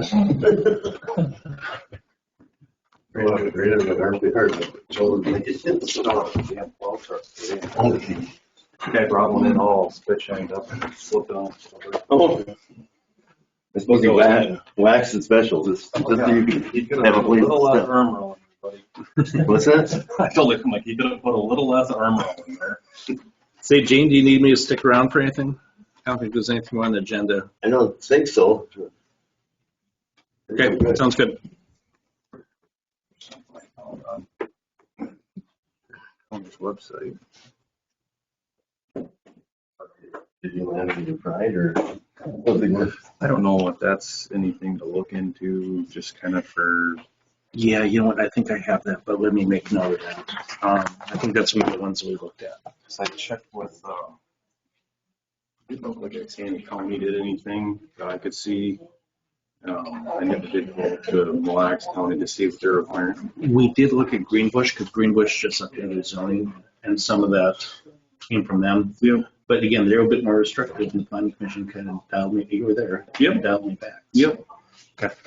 Yeah, we can. And I see, like Barry was talking about with the sidewall heights, I mean, somebody's got a nice fifth wheel camper or something, they're still gonna wanna be able to back it in there, so they're gonna need a certain tall door to get it in. Right. Most of them things, well, hell, even some ice castles, you gotta have a 12-foot tall door to get your ice castle back in. I mean, then things aren't getting cheap, so. I mean, I can see everybody's thoughts, so. Okay. Yeah, let me go back and we'll take another swing at it. So. Thanks, Dan. What's an ice castle and something you could. Oh, ice castle. It's actual brand. Oh, is it? Oh, okay. Okay. I deal with that.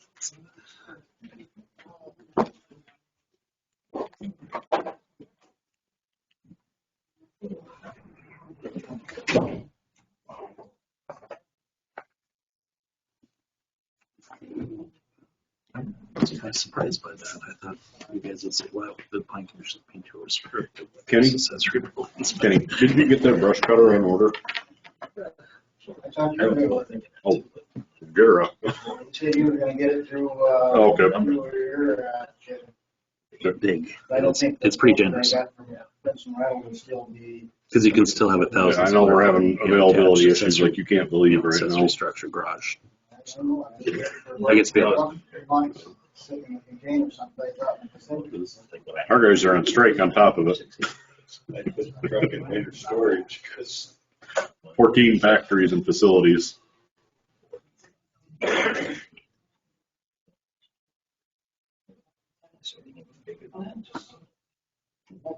there's a lot of it. Then coming down the road the other day and I got caught behind a combine. That's why. And I finally. Yeah, that's what I saw that. But yeah, that should be clarified. But that's always been kind of the way you interpret it is. I mean, I can imagine. Yeah, a lot of buildings. There's not that many Yeah. combines in the area. Yes, there is. Okay. Yeah, thank you. So it's just shrink wrap, they're all good. Thanks. Go straight home. Yeah. I'll be good.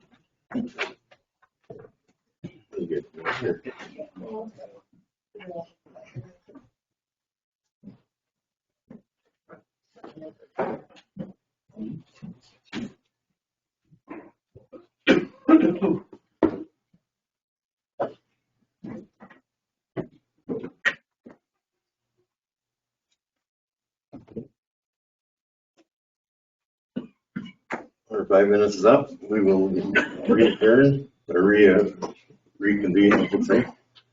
Next item of business is the review of snowplowing bids. For clarification, it was brought up earlier, but any association with either, any snow plowing I do in Princeton is subcontracted through Guard Works out of Rogers and Mead Brothers out of Rogers. Clarification, Dollar Trucking bought a plow truck from me last year, if that's an issue from anybody.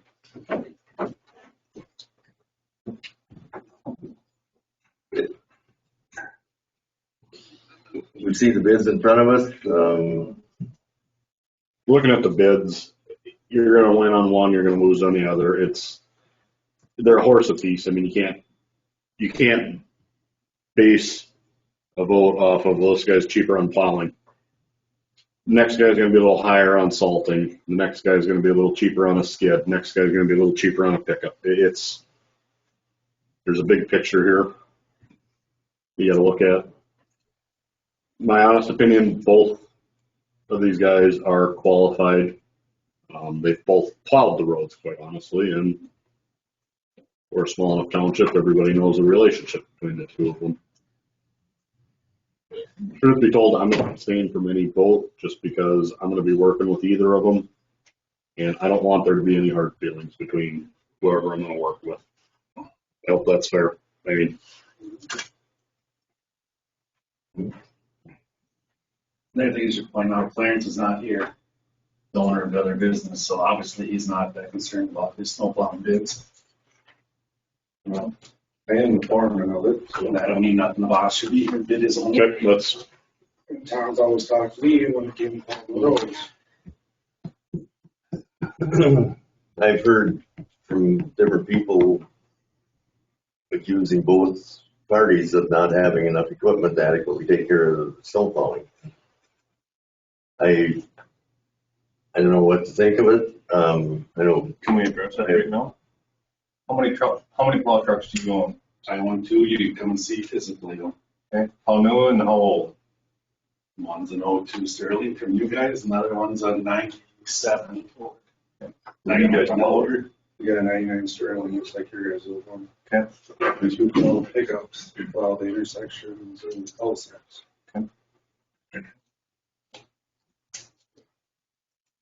Salters work on both of them? Yep, just, You both have insurance that names Princeton Township as a We got protected insurance. entity. I have insurance, we turn them in. You hear a rumor going around that Ryan is driving around a dump truck with no insurance on it. What's that? That sounds like you're saying some. I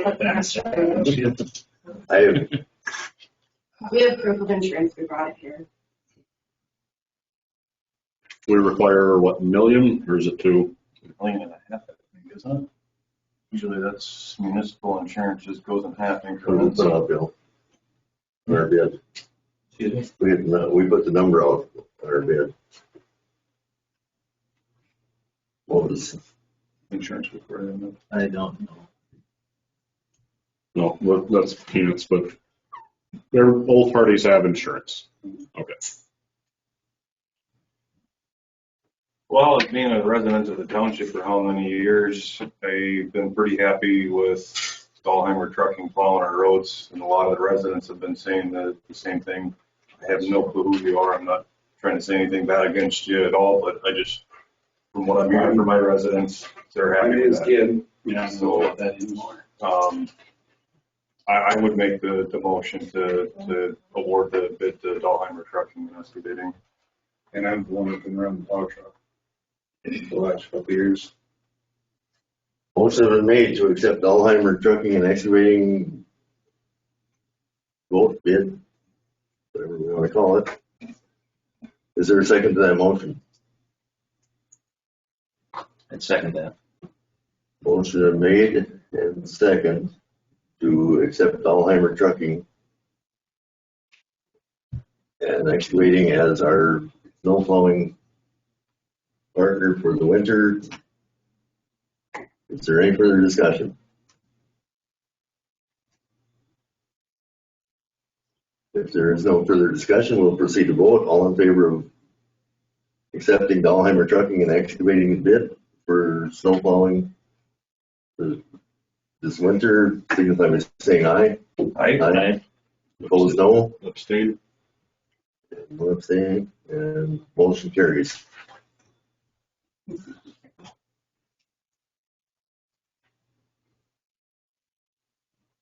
Next item of business is discuss selling signpost inventory.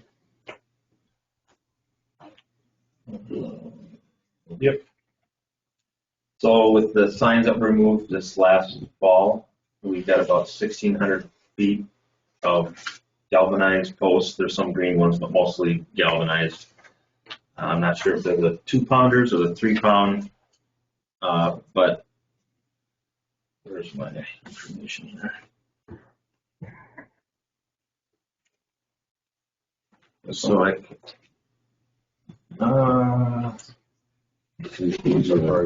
yeah, no, there it is right there. Where's that? Adding silver Oh, okay. this year, I think that's coming up yet. That's on the back. So I contacted the people who were purchasing the signs from EFA. They're getting $21 for the 2-pound 7-footers, basically $3 a foot, and for their 3-pound ones, they're getting about $3.45 a foot. I don't know exactly what, it's on this handout that I gave you guys. The only thing I've had a couple townships, one specifically Bogus Brook was asking if they could purchase some of the sign posts, but I didn't want to move on that until we discussed what we want to sell them for and price on them. the only thing I've got about this, it's not, I think we should wait till after the annual meeting, because we're talking about having somebody come in and review our signs and sign needs. If it ends up being we need to put more in, the stuff's already in paid inventory. You know, versus selling them for $3 right now and going back and buying them for 22. That, I guess that's just where I'm looking at. Well, I'm sucking. It'd be $3 a foot. Yeah, but Yeah. I'm just, you see where I'm coming from? I get it. Yeah, I understand. I agree with that. I'd say let's wait until that's the our meeting, see what happens. Review everything and see. Even, can we sell out? Well, I think the other government entities we can, we're fine there, but can you sell stuff outright, or does it have to go through auction? Either auction or sealed, advertise sealed bid or something? Bogus Brook one advice, I don't know how that works. So it has to be advertised in some way. Because I know of another township that's inquired about it. Needs some posts. Yeah, let's wait until after the annual meeting and bring that up. Do we need to move that motion or no? No, it's just, We needed that. Discussion. Okay. Supervisor training opportunities, there are some tremendous opportunities for training. The closest one we have right now is, and I think we can still get in, you two could get in if you had a chance to, is Township Legal Seminars coming up this Saturday at Aiken County Glen Kimberly Town Hall. And it's like from 9 a.m. to 4 p.m. And Mr. Whitcomb and I are going. If one of you or either of you would wish to participate also, let us know, because we would then have to post that there could be a forum and no business would be transacted, but that has to be posted. I'm out for Saturday, so you're out. I'm out. What's that? Oh, so I'm already in. Yeah, we're in.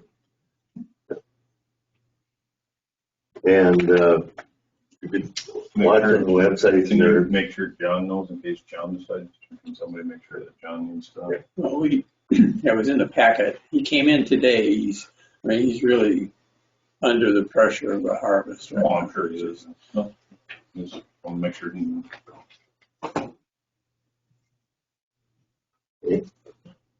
Keep watching for training possibilities. Some of them are online. You can on your computer and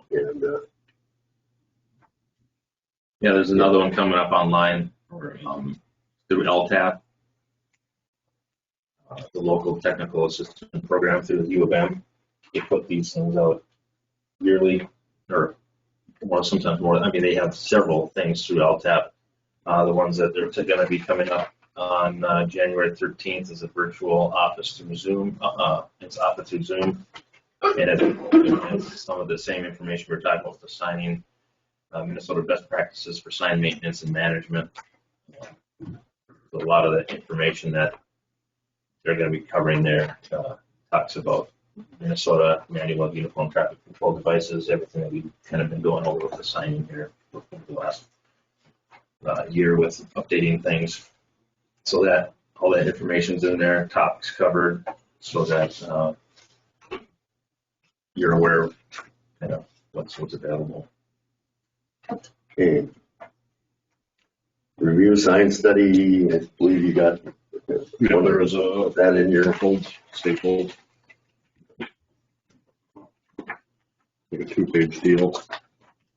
Oh, Here it is. And just so everyone's aware, Todd about is on the call here too, so if there's any questions you have for him on this RFP, it's just kind of a draft at this point.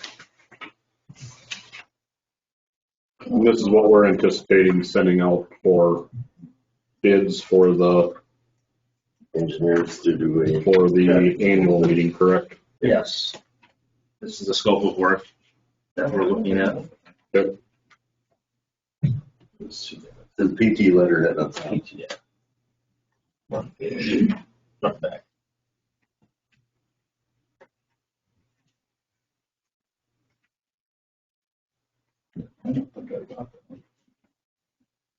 We've got a little bit of time to look over it, but we got this week, and I don't. Todd, if you're on the call, when do you think we should send this out? Well, I guess it's up to you. Your meeting is in March, correct? Yes. So you'd want these proposals back, I don't know, a week or two before that, so that you have time to review them and then present them. The second Tuesday in March is the annual meeting. Okay. So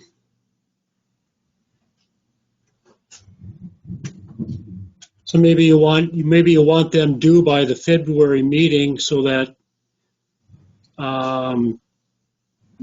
you can open them and then have them ready to present, because that'll be the first meeting prior to the annual meeting. Then I suppose you'll want, I don't know, 2 or 3 weeks time for people to prepare these.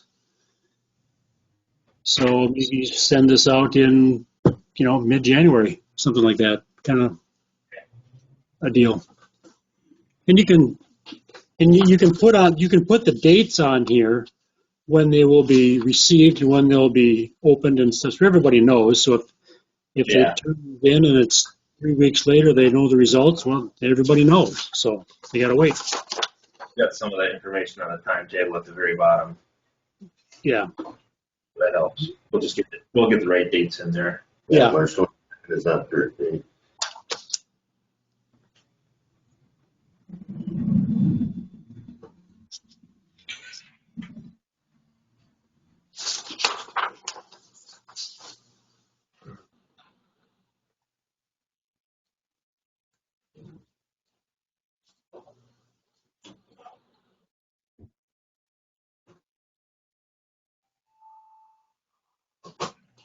Anything else? Next, if not, next item is the signed policy resolution 2021-20, adopting Princeton Township sign inventory and replacement plan as presented at the September 21st meeting. Therefore, be it resolved, Princeton Township adopt the sign inventory and replacement plan as presented to town board on September 21st. Is there a motion to that effect? So moved. Motion has been made. Is there a second to the motion? I'll second it. Motion has been made and seconded to approve the signed policy resolution 2021-20. Is there any further discussion? If there is no further discussion, we'll proceed to vote. All in favor signify by saying aye. Aye. Opposed, no. Motion carried. Road mileage certification, you see on 9A, we are trying to prove that we have more miles than what we're been getting credit for in the last 15 years. So, yeah, this is something that Todd and I are gonna go over this winter.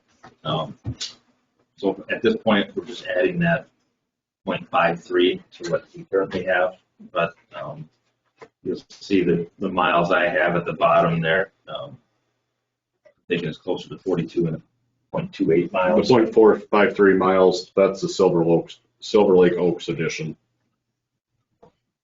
Right, and that's accepted as a township road. Yeah, we'll look at some of these other discrepancies as we, through the winter months. Todd, you and I talked about that, so, we'll have to go through and kind of sharpen our pencil to find out where some of these roads were missing. I know that map that I received, a few years ago, missing several roads. Yep, that sounds fine. Okay, thank you. And it helps if we have more mileage. It gives us a little bit more money from the gas tax refund. So, $930 a mile. So that has to be certified soon, right? Right, in November 29th. Has to be certified to the county engineer. So then are you going to, Bill's going to turn it in, just adding the .53. are you going to make a motion to that effect? Is that, You want a motion? We Might as well. I think so. I would move the motion to add the added development to certified mileage. So then 39.13, is that right? I don't know what the We don't know. mileage was. On the bottom here, and No, we gotta actually measure it. No, we've got it. It's whatever's on the paper that was sent to us from the county. We just add .53 to that. Okay. To add the add .53 miles for certification. motion's been Second made. that. Pardon? I'd second that. Motion been made and seconded to add .53 miles of Silver Lake Oaks to their road mileage certification. It's due November 29th, I believe.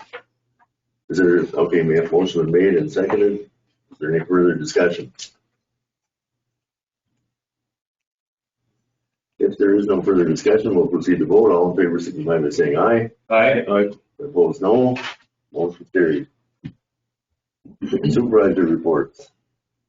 Mowing ditch shoulders went out and we did knock 7-8 miles out. Thank you, Joel, for keeping your ditch up to par. But seriously, that was about a mile. Doug, you too. Yeah. I mean, there was a couple miles right there that we knocked right off. I'm responsible for about 120 feet of that. My neighbors are very good at it. Well, thank them. We did miss Baxter Road up here again, so I just took my brush cutter this morning and knocked that down. So we didn't have to call them up, but we did save $430-ish by driving around looking at all the roads first. That's all I got. Ben was here to talk about the school referendum that's coming.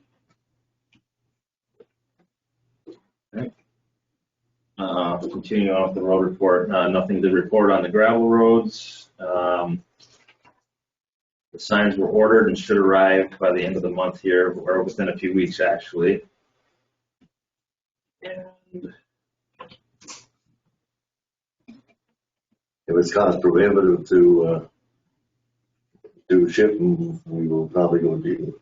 yeah, I called him on Pick it that too. Yeah, he said when they're ready to go, they'll call us, and once, yeah, they'll give us the cost to ship it versus picking it up. So we're thinking it's Lakeville, I believe.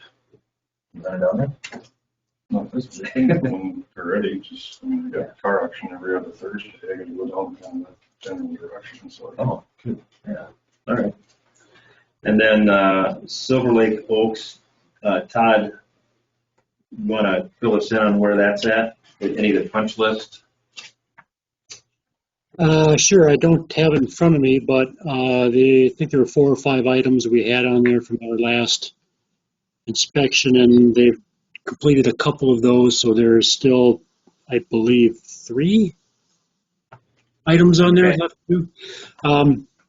I've sent that on to John Dahl, so they're aware of that. The key is we need to hold their letter of credit until that work is done. They kind of really have till November of next year is when the 2-year warranty is up. So at that time, if things aren't done, we have the right to do it ourselves and bill them and that kind of thing, but it probably won't get to that. But we'll keep track of it and keep on top of that. So I think since the last meeting, they applied the wear course and the gravel shoulder. Is that pretty much all that's been done in the last 30 days? That's correct. All I have. And Jesse had asked for a letter of credit reduction, and I basically said, well, no, sorry. There's other outstanding items per the developers agreement that have not been done. They need to do the as-built. They need to set all the lot irons that needs to be certified by Bogart's surveyor. A couple items like that really don't pertain to the construction phase of the development, but there's still outstanding items that they are aware of. So we'll keep track of it.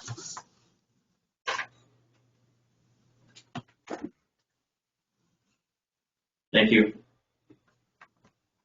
Thank you, Don. Advisory board side, not much going on. Like you said, next month they're canceling next month's meeting. We did have a fire board meeting back on the 5th. It's been a really busy year on the fire department. It's going to probably end up being another record year for fire calls.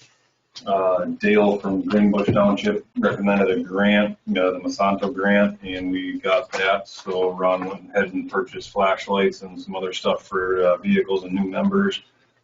We did get denied on the Fire Act grant, so they're going to be looking at going into the equipment fund for buying new fire hoses and drop tanks for the tenders. Foam trailer, obviously everything's getting delayed right now, so the new foam trailer is not going to be in until probably end of the month, and maybe not till next month.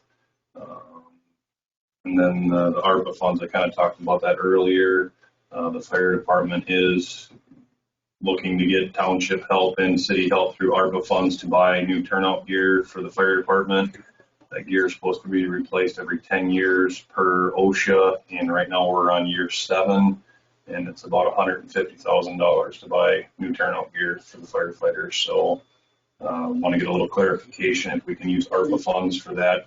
The city was going to do their math that they did for when they broke down for the townships to help buy them trucks, kind of set it up on a percentage wise of what percent they're hoping Princeton Township would look at giving them. So that'll be presented at the next month's or the next meeting, which isn't until December, but I asked if they get us that before we start setting and working on our budget. So, Public safety got that grant for the booster on the tower?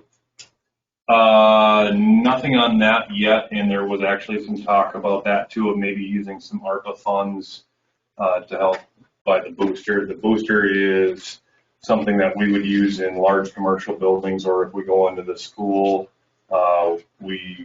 we can't use the regular MI channels. If we go in there, we get bombed. So they're talking about putting a booster here.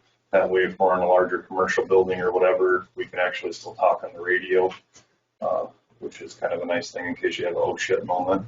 But yeah, so they're different things we're talking about. And that seems like a perfect fit for ARPA funds. Yeah, well, and then another thing to look at with ARPA funds too, with Midco coming in, maybe look at some of the outlying areas where we don't have good internet.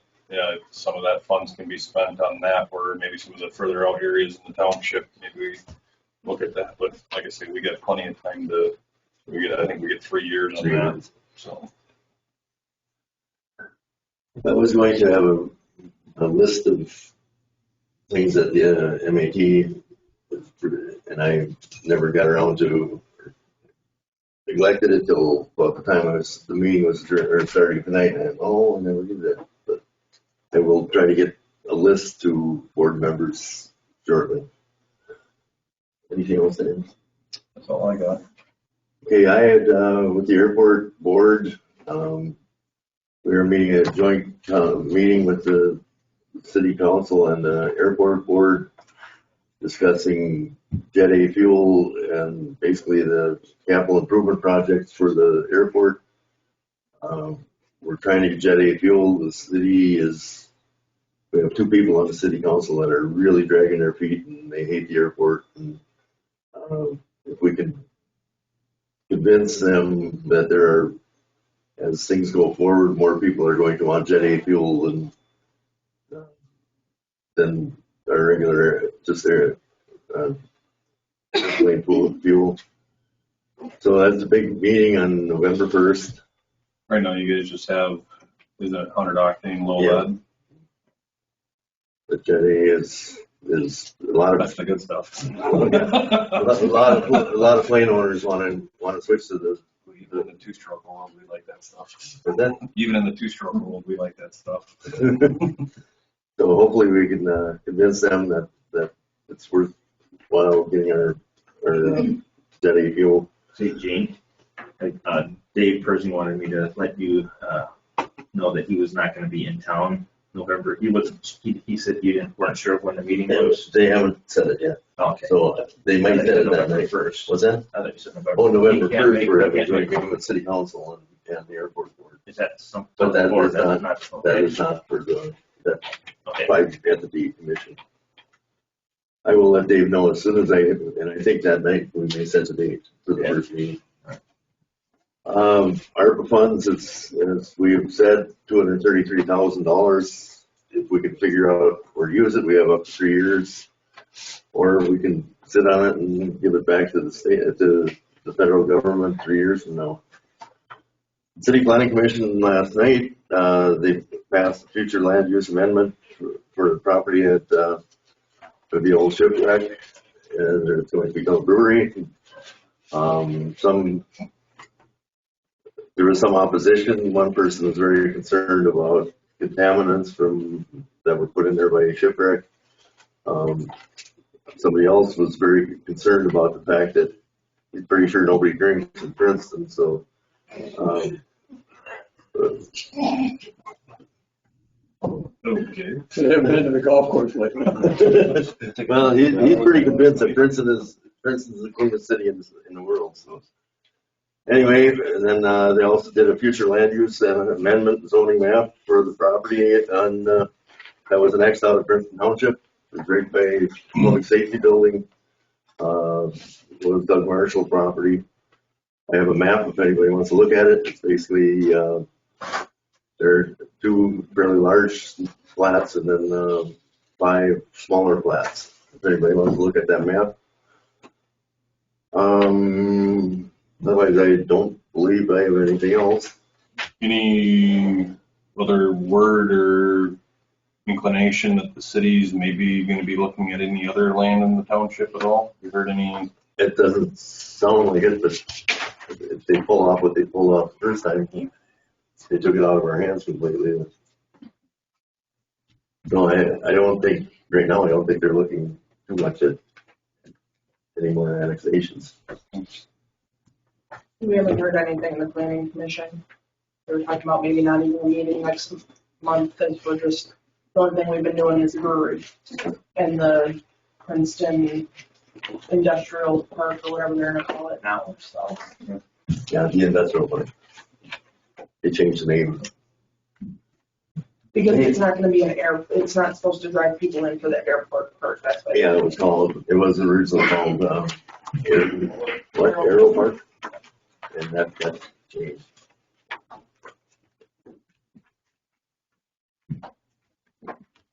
Mr. Dahl, have you anything else? Just next month, I'll have the posting for the filing period, because that's coming up, the election filing period. And I'm intending to run that in the paper on December 2nd and 9th, I believe are the dates. So I'll have to have it approved at that meeting, and then we'll get it over to the paper. Because the 9th would be the last date by which it needs to be published. Is there any other business to come before this meeting? If not, there's a logical next thing to do. Motion to adjourn. Second. Miller makes a motion to adjourn. Is there a second? Second.